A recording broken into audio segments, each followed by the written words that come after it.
Welcome to Fast Keto. I'm your host, Ketogenic Girl. Did you know that you actually have the option to either be a sugar burner or a fat burner? It's called having a metabolic advantage. You can actually burn your own stored body fat for fuel. On this show, we talk about ketogenesis, fasting, biohacking, all with the goal of optimal body composition for longevity and having the highest possible quality of life. I hope you enjoy these interviews and solo casts that I present to you, all with this goal in mind. Hey guys, welcome back to Fast Keto. Today's episode is all about how I fast, how I do my seasonal fasting, and how I also practice my regular daily intermittent fasting. And I'm going to talk a little bit about autophagy and seasonal fasting for autophagy, which is clearing out all of our cellular waste. And I'm also mostly just going to chat today. It's a micro episode just about how I do my seasonal fasting and what my approach is. So I hope you guys enjoyed today's episode all about how I fast. Hey guys, so I want to tell you about a brand new company that I just found out about called eMeals. What they do is offer a service that makes it a little bit easier to follow any kind of lifestyle. They've been doing it with paleo for a while and with other kinds of diet and lifestyle, and they just launched a brand new one for keto. So what they do is they have a keto plan which includes dietitian approved meals and targets the right macros for you, and the meals are easy to make and taste amazing. What happens is each week you get 7 dinners, 1 breakfast, 1 lunch, and 1 dessert, and that connects directly to a smart shopping list with online grocery pickup and delivery options. And that saves you time and money. So the meal plan directly connects to the shopping list, and you can go through this app that they have and pick out meals that you like, recipes you like, kind of customize and build your meal for the week, and it will take that, send it to your local grocery that does deliveries, and the groceries will show up at your door, and then you have the recipes in the app that you can make meals from during the week. So I think they offer a really great service. It really enables you to save time and money because of being directly connected to your local grocery store with this smart shopping list. It's a subscription-based app, and you also get access to other bonus collections of keto recipes from different keto authors and other influencers in the space that specialize in the keto space. 4-week keto is all you really need to maintain a ketogenic diet on their easy-to-use platform. So go to emeals.com/keto today, and you'll get a 14-day trial if you want to test them out. That's emeals.com/keto, and check them out. Let me know if you like the service, what you think of it. If it's something that you found helpful for you, I would love to know. So be sure to go check them out. I definitely recommend this as a fantastic app and service. So hope you enjoy it.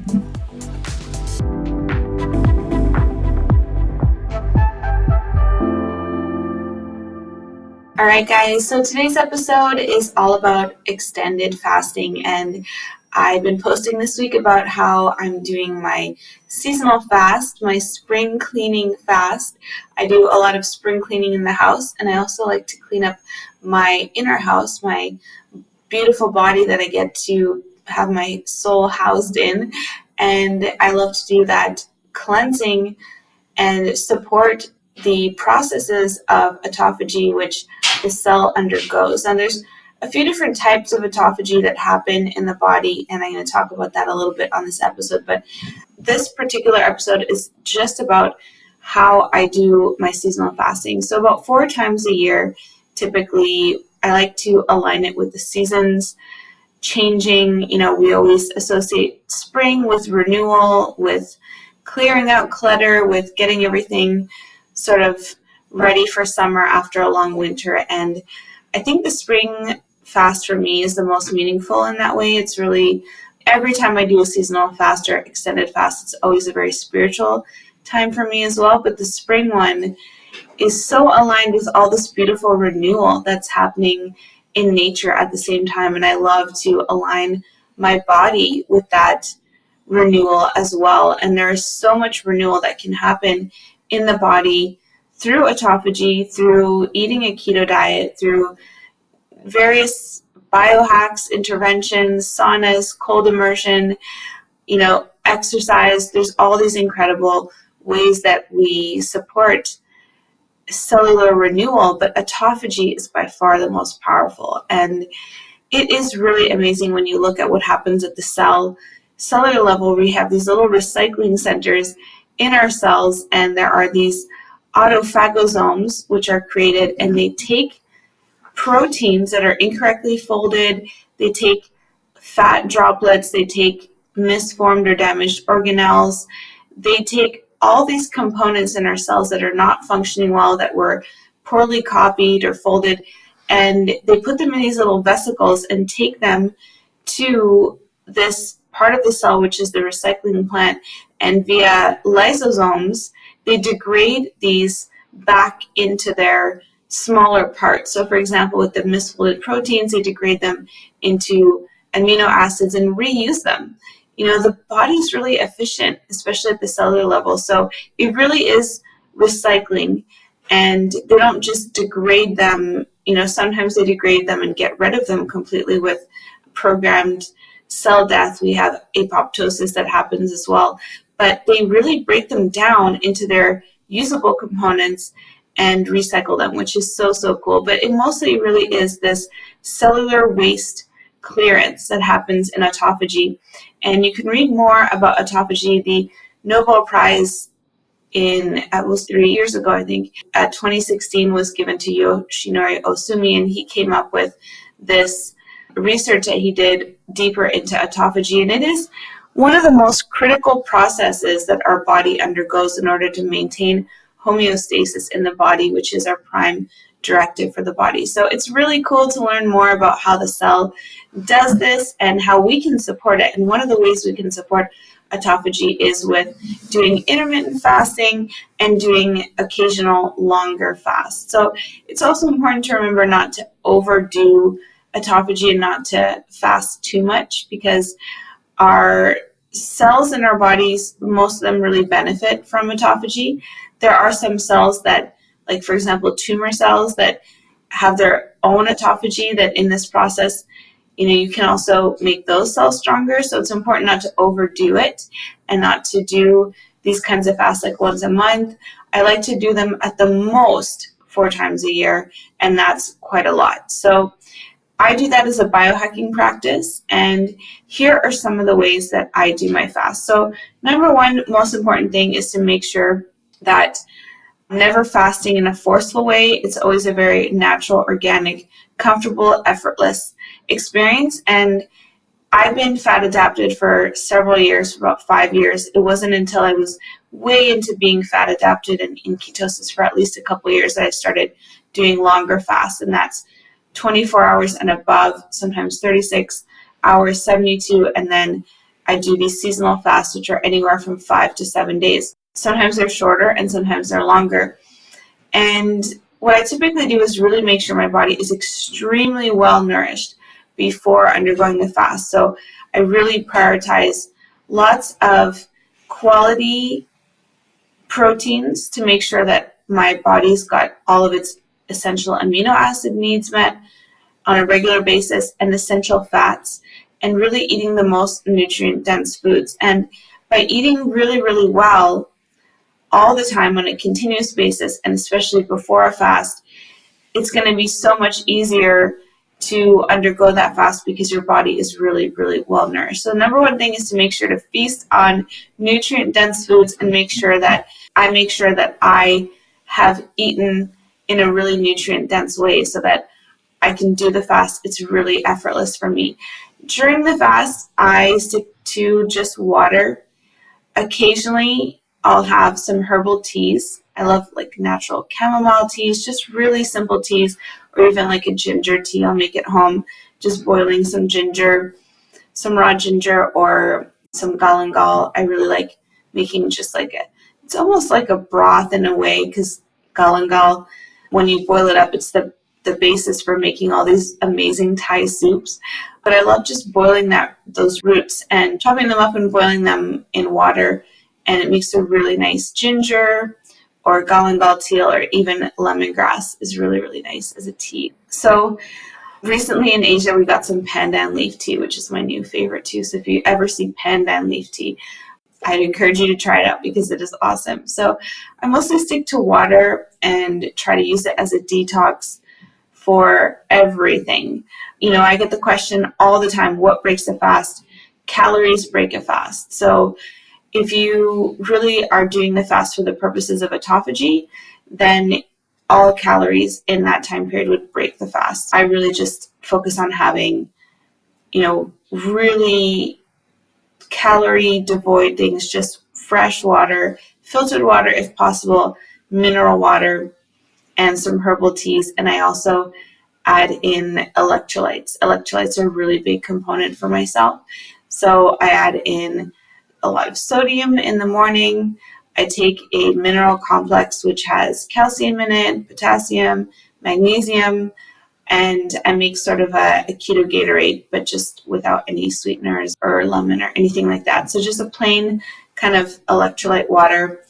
And I'll have that preemptively in the morning, and then I'll have it also during the day if I feel that that's needed.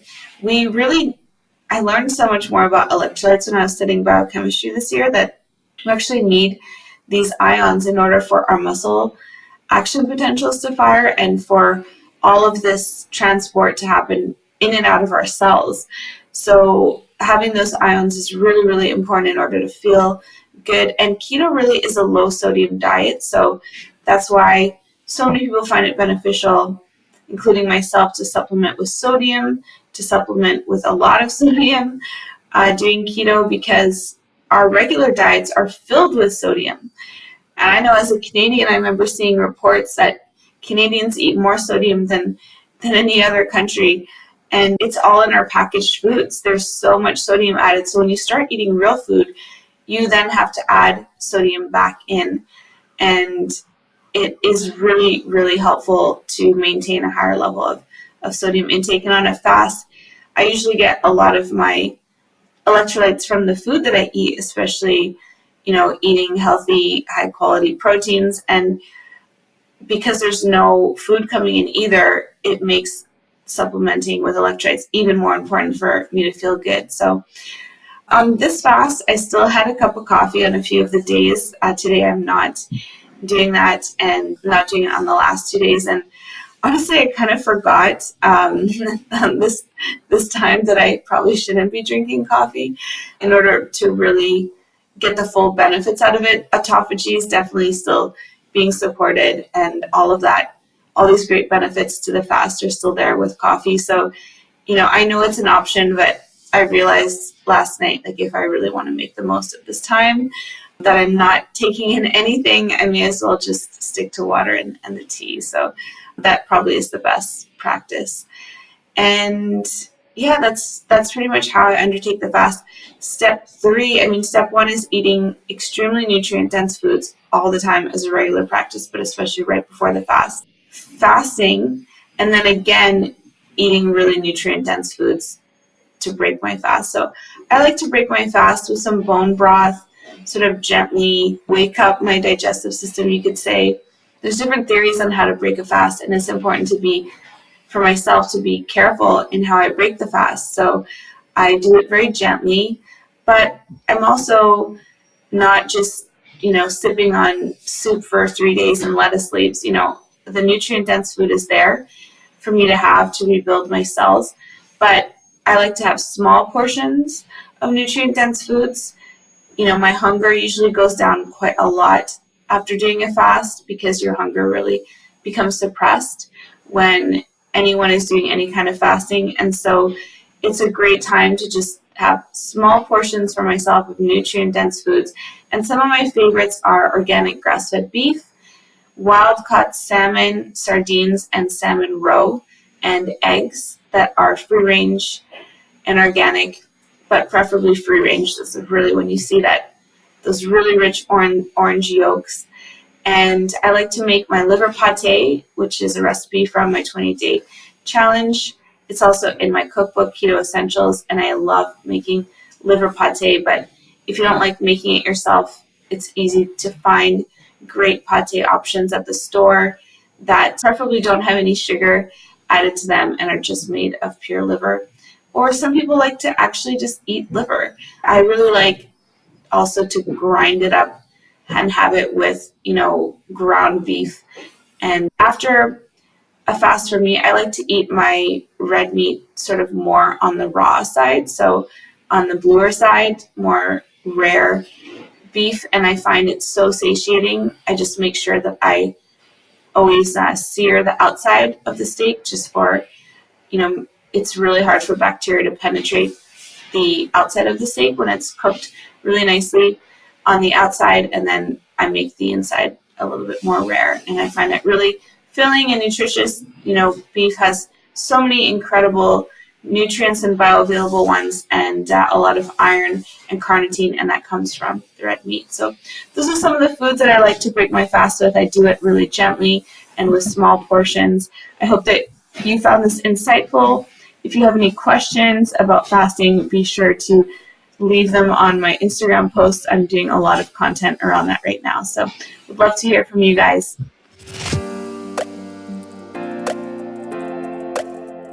So thanks so much for tuning in today, guys. I hope you got something out of it. I hope you enjoyed it. If you have questions about fasting or intermittent fasting, feel free to stop by my Instagram and leave me a comment. I love answering questions in the comments there.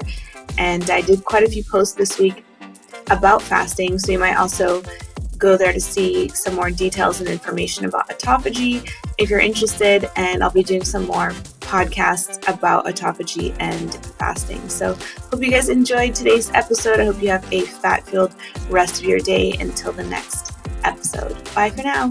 I would like to invite you to check out the 20-day Ketogenic Girl Challenge.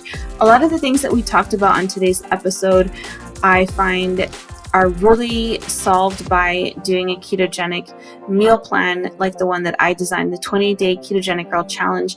And a lot of that comes down to having someone already calculate everything for you, having the macros all dialed in for you, having this meal plan with all the portions already outlined for you. It really helps address a lot of the portion control issues, and having everything calculated already really helps with preparation and doing batch prep. A lot of people on the challenge will pick out a day, say on Saturday or Sunday, and they'll meal prep ahead for the week, and they'll pick 2 or 3 days from the plan that they love, and they'll repeat it, such as day 5, which has the burger with my special keto burger sauce, and repeat that. And you can do that as many times as you like, and it really makes preparation and following keto and the meal plans a lot easier, and doing that batch prepping and meal prep on the weekend. And the meal plans also come with a shopping list. They come with a full guide to testing yourself for ketosis. And the best part is they include my support and coaching in our members Facebook group, which is an awesome community. I love being in there, and it really helps so much having other people doing this program with you and alongside, and people who've done it already and successfully reached their goals there to inspire you and to support you. And having that community built in is so important. Our success rates go way, way up when we're doing any kind of diet or lifestyle change when we have a buddy. And I'm here to be your buddy, to be your guide and help you with your journey, because you can post any questions that you have about keto, about the meal plans, about low carb, and I am there to answer your questions and to support you as you go. And I just think it makes such a big difference to have a coach and a support group and a supportive community around you. So check out the 20-day Ketogenic Girl Challenge. Just a word of caution, there is another 20-day keto challenge that's being sold. It is not mine. I only sell my program from ketogenicgirl.com. So if you see a link to that, it's a copycat version that has kind of popped up in the last year. It also has a similar name, 20-day Ketogenic Challenge. But if you are looking for my program, which comes with my support and coaching, you can only get it from ketogenicgirl.com, and make sure that you are purchasing the one from me, because I have some people who have purchased this other program thinking that it's my program, and the coaching and support is not included because it's not the program that I formulated and that has had so much success. If you want to read and check out some of the success stories, you can go to ketogenicgirl.com and click on testimonials and reviews or success stories, and you can read some of the dozens and dozens of success stories of people who have done the challenge. And if you join the program, you'll get to interact with so many of those people in the group who've had real success and are there to share tips and tricks for making all of this so much easier and so much fun. So check out